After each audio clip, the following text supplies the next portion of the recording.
Hello, everybody, and welcome to the new series that we call Walking with Faith.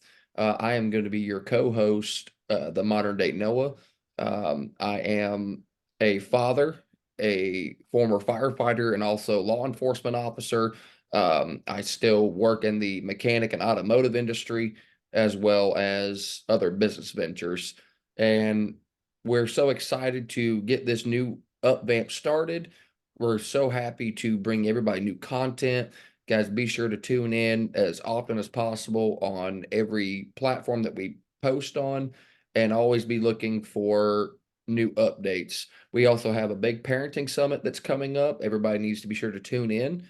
And without a further ado, I want to turn this over to your main host, Sachi Ice Queen, and she's going to take it from here. So hey y'all. Yeah, like you said, this is Learning with Faith, and we used to be called Moving Mountains for You, but we wanted to kind of revamp and kind of do like a relaunch to the podcast. Mainly because we due to a lot of circumstances, we got a new co-host. Claudia Fountain was our co-host, and she's now in charge of a lot of other things in the nonprofits. And so that's the reason why me and him just kind of came up with the name, which we'll do another episode as to how we came up with it. But I'm super excited to bring to you one of our sponsors.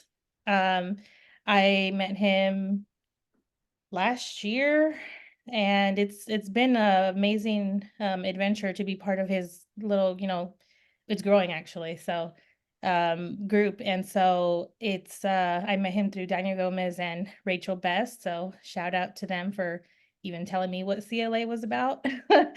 And so he's a father of five, and so definitely wanted to get him on the podcast because he has a lot of wisdom. He's wrote multiple books, and so definitely has accomplished a lot.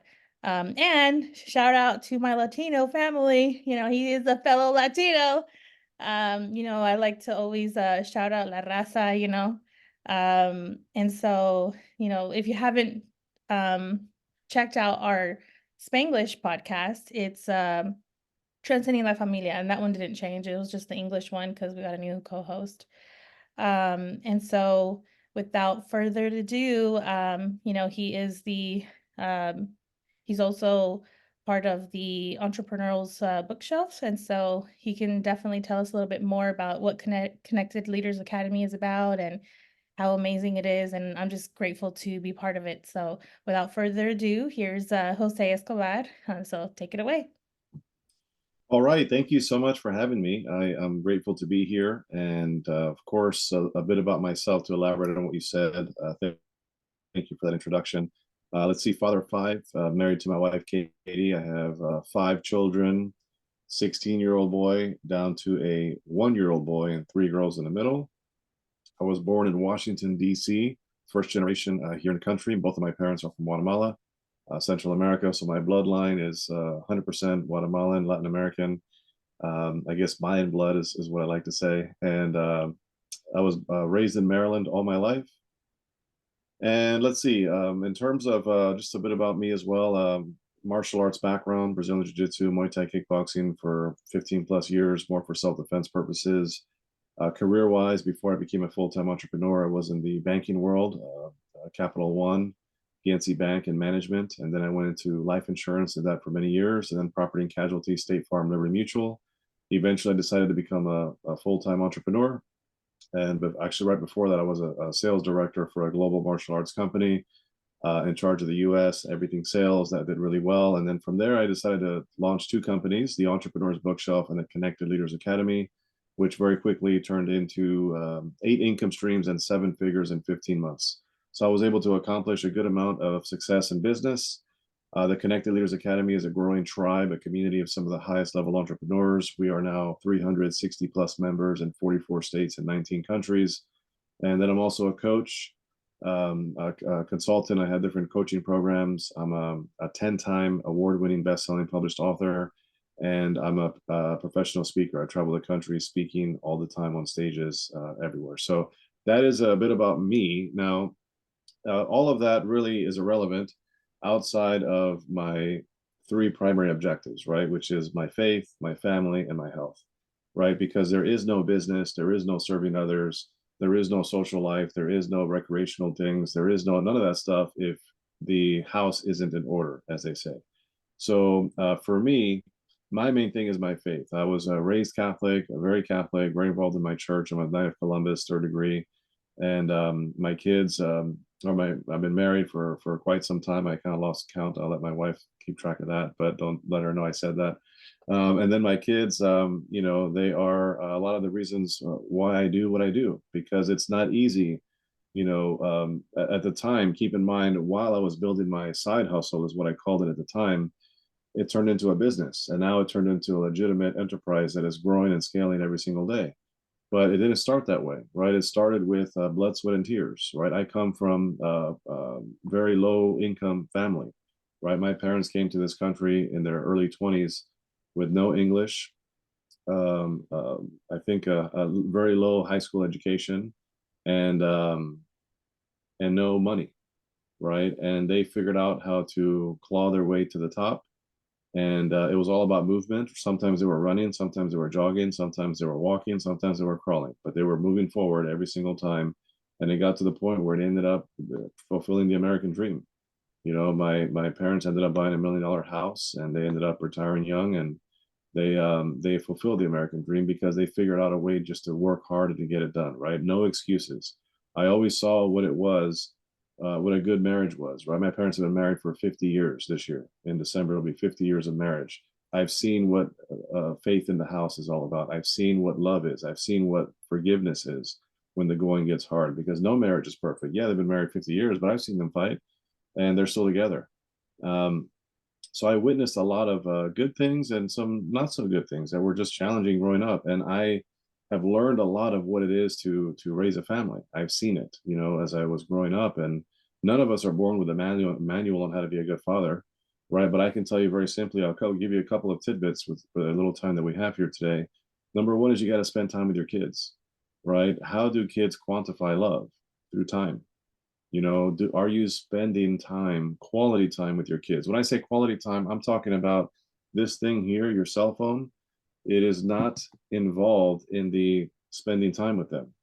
If you're in the same room watching a movie, but you're on your phone or you're just kind of like doing your own thing, that's not spending quality time. That's spending time, but not quality time. Quality time is put the technology away, put the phone calls away, put your distractions away, and just focus on the kid based on their interests, right? Find something unique for each child that they really love and spend time with them doing that, right?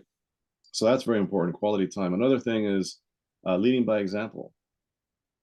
I challenge myself every single day, and I said it, and I'll say it again. I challenge myself every single day to have my kids find me in the act of excellence. It's not easy. I have a morning routine that's from 4 to 7 a.m. Most people aren't willing to do that.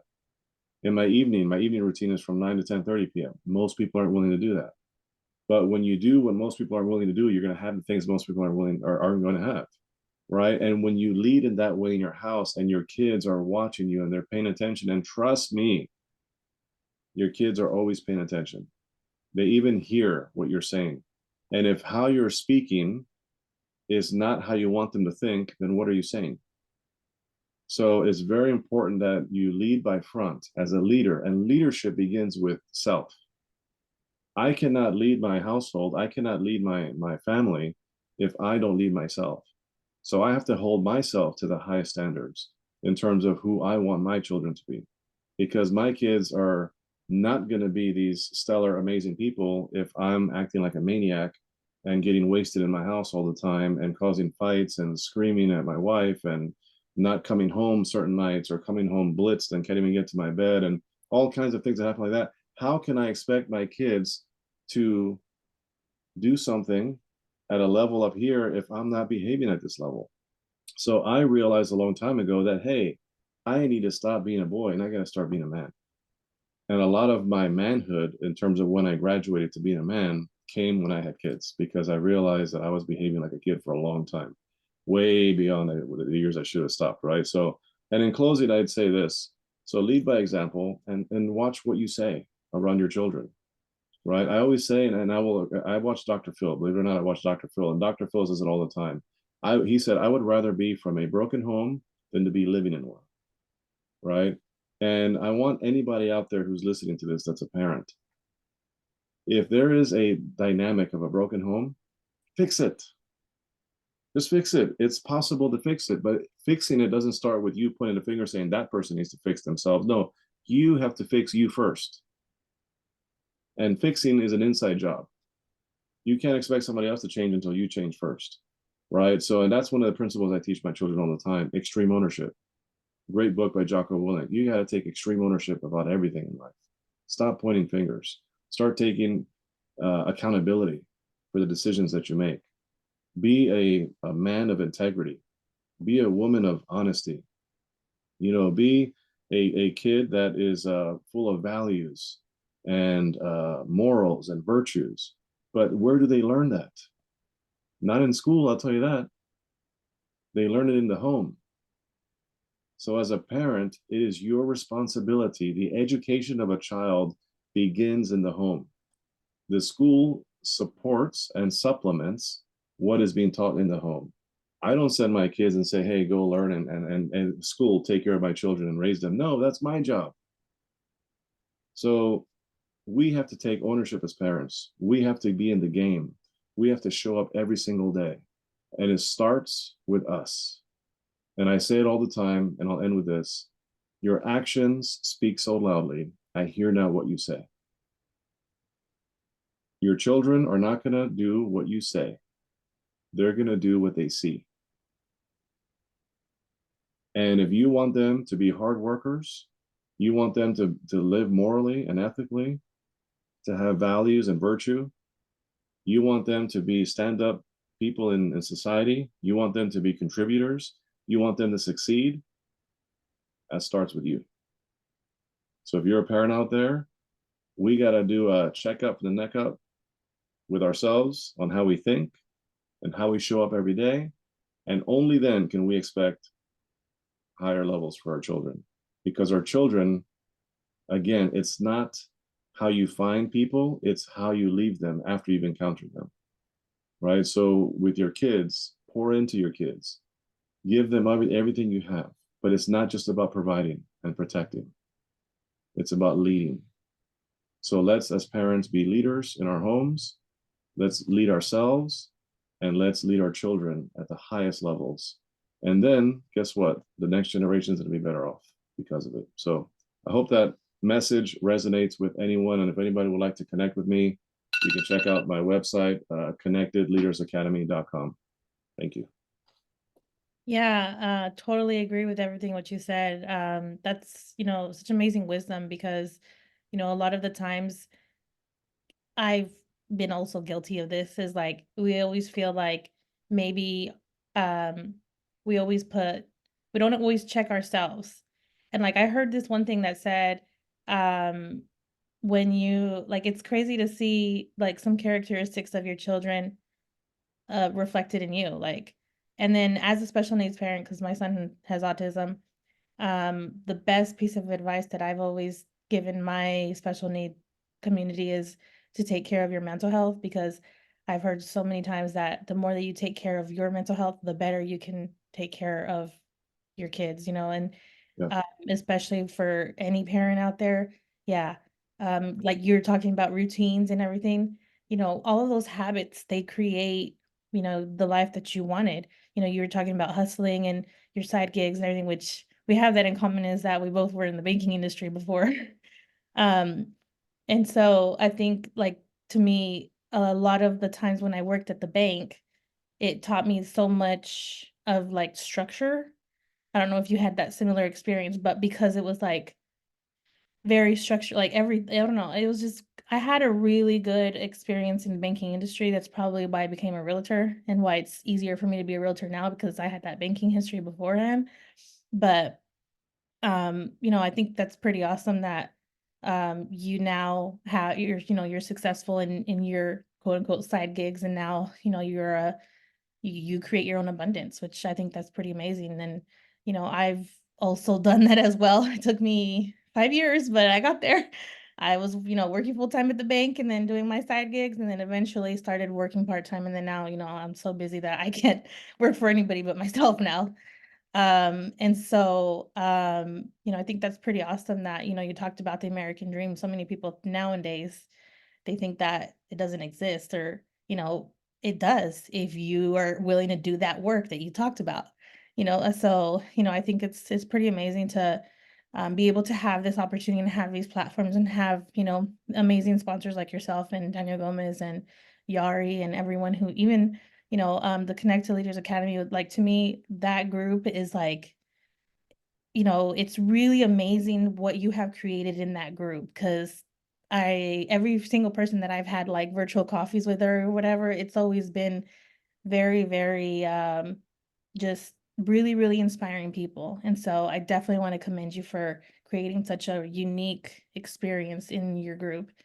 And so, but yeah, thank you so much for your time. And if we're definitely going to have more segments of these parenting talks.